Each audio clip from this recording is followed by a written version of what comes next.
नमस्कार दोस्तों, मैं अतुल गौर एक बार फिर से आपके सामने हाजिर हूँ एमसीक्यू लेकर। चलिए शुरुआत करते हैं। भैंस के दूध में औसत कितना वसा होता है? फैट बताना है। किसमें? बफेलो मिल्क में। ये IAS 1997 का क्वेश्चन है, ये बोनस है।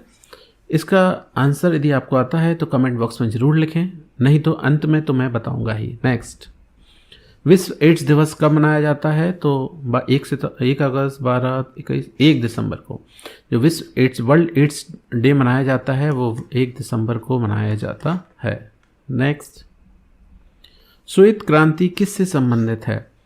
तो श्वेत क्रांति जो है दूध से, फसल से, तिलहन से, मछली दुग्ध उत्पादन से श्वेत क्रांति संबंधित होती है। और इंडिया में, भारत में श्वेत क्रांति के जनक किसको मानते हैं? डॉक्टर वर्गीज कुरियन को।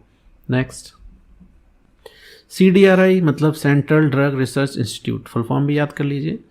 कहाँ पर है? भोपाल में, जयपुर में, लखनऊ में, हैदराबाद में। सही आंसर है लखनऊ में। CDRI है वो कहाँ पर है? लखनऊ में। टार्टरिक अम्ल पाया जाता है। टार्टरिक अम्ल कहाँ पाया जाता है? सिरके में, नींबू में, अंगूर के रस में, लाल चींटी में।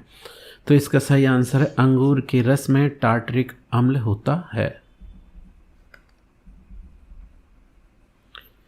ऊन है। ऊन क्या होती है? प्रोटीन, कार्बोहाइड्रेट, वसा, निम्न में से कोई नहीं। सही आंसर है जो ऊन होती है वो एक प्रोटीन होती है। सही आंसर है प्रोटीन।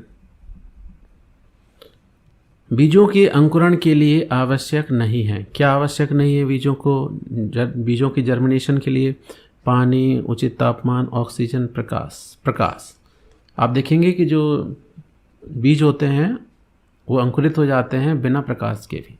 ठीक है, उसके लिए 3 चीज़ें बहुत आवश्यक है: पानी, उचित तापमान और ऑक्सीजन।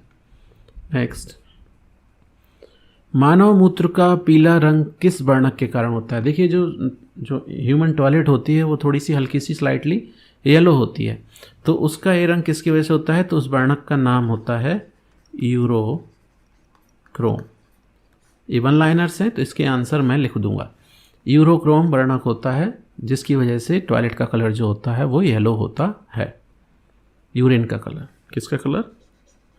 यूरिन का। सबसे व्यापक रूप से स्वीकृत सिद्धांतों में से एक के अनुसार पृथ्वी पर जीवन की उत्पत्ति से पहले पृथ्वी के वायुमंडल में किसका मिश्रण शामिल था? ठीक है, वो पूछ रहे हैं जब जीवन की उत्पत्ति हुई पृथ्वी पर तो वायुमंडल में कौन कौन सी गैसें थी? तो इसके लिए एक तो थी मीथेन, दूसरा अमोनिया और तीसरा आपके कार्बन डाइऑक्साइड गैस। ये तीनों गैसें उस समय पृथ्वी पर विद्यमान थी। ठीक है, कब? जब जीवन की उत्पत्ति हो रही थी। नेक्स्ट, कौन सी गैस आदिम पृथ्वी के वायुमंडल से गायब थी? हाँ, और एक ये भी बहुत इंपॉर्टेंट पॉइंट है कि जब जीवन की उत्पत्ति हो रही थी आदिम पृथ्वी पर तो कौन सी गैस नहीं थी जिसके बिना आज हम जिंदा भी नहीं रह सकते हैं? वो थी ऑक्सीजन। तो उस समय ऑक्सीजन नहीं थी, ऐसा मानना है वैज्ञानिकों का। और आज देखिए, इसके बिना हम जीवित नहीं रह सकते हैं। नेक्स्ट, जीवन की उत्पत्ति का सबसे आधुनिक सिद्धांत कौन सा है? ठीक है, सबसे आधुनिक सिद्धांत, कई सिद्धांत हमने पढ़े हैं, तो सबसे आधुनिक सिद्धांत जो है वो है रासायनिक उद्विकास का सिद्धांत।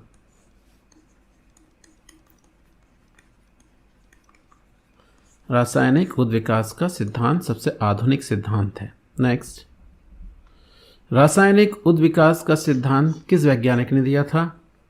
तो आंसर है AI ओपेरन। वैज्ञानिक का नाम है AI ओपेरन।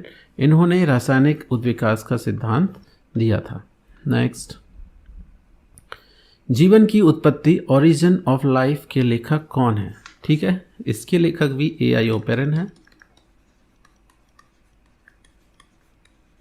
AI operon.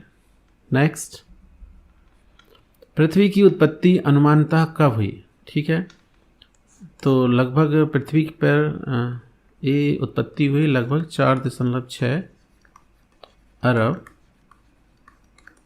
वर्ष पूर्व। नेक्स्ट, भैंस के दूध में औसत वसा की मात्रा कितनी होती है? ठीक है, ये क्वेश्चन पूछा था जो IAS में भी आ चुका है और इसका सही आंसर है 7.2% फैट पाया जाता है लगभग बफेलो मिल्क में। आशा है आपको हमारे वीडियो पसंद आ रहे होंगे। इसी प्रकार के और वीडियो देखने के लिए आप हमारे पेज को ज़रूर फॉलो कर लें और आप हमारी लिंक से टेलीग्राम पर जाके हमें ज्वाइन कर सकते हैं, जिससे आपका कोई वीडियो नहीं छूटेगा। Thank you.